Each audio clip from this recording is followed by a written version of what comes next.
Morning. It's 4:48, day 2 of my video journal, and I couldn't even tell you like day 20 or 21 of me getting up way too damn early to exercise. It's dark as hell out, as you can see, and you really can't see anything. But today is New Year's Eve. Yay! So I thought, since it's New Year's Eve, I would inspire you.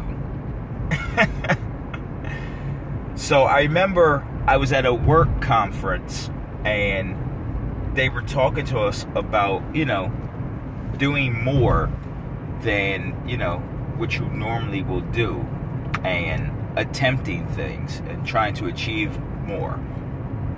And the instructor, is still early, did a presentation on the elephant and the rope.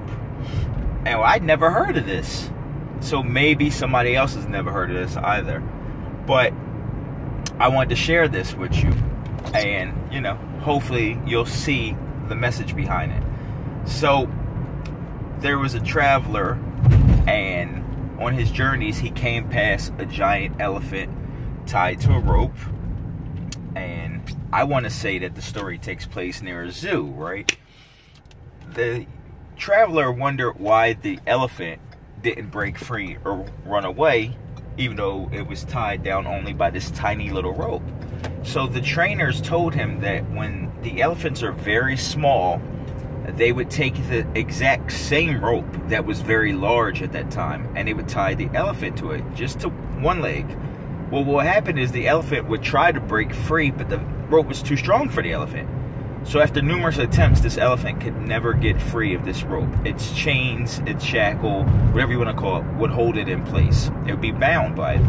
Well, as the elephants got older, they did not attempt to break free anymore, because in their mind they believed that they could still not break this rope that held them, which is very deep.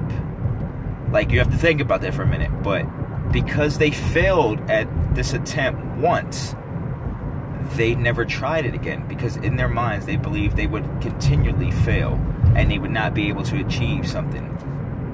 And that's really monumental, because for so many of us that happens. We literally attempt things in life and they don't work out the way we plan them. I mean, every day people plan things and it doesn't work out, and then they feel like, man, I'm not going to do that again, or I can't believe this happened, and they just walk away from it. And I mean, this is all aspects of life. Don't think because, I'm keeping this journal for fitness purposes that I'm talking about fitness. Yeah, there's people who do the whole New Year's resolution and they make these, goals, but they don't achieve them, and so, they give up on them. But I mean, this is your marriage, your finances, this is anything, your children. Maybe you have some unruly children and you're trying to, teach them a better way, but, you came off wrong, or you weren't able to convey to them what you wanted them to understand, and so they blew it off and you just give up. So my morning message would be, on this 31st of December, just because it happened once doesn't mean it'll happen again. And if you don't make an attempt continually to better yourself, or to get past one point in your life, you will always be stagnant and stuck where you're at. And there's no reason to be in a shitty situation your entire life. You're capable of much more than that, and you can do whatever you choose to put your mind to. No one's holding you back except yourself. So, just a little food for thought, and hopefully I'll see y'all on the other side of this year, making positive changes and being better people. God bless. Y'all have a happy new year. I'm going to the gym.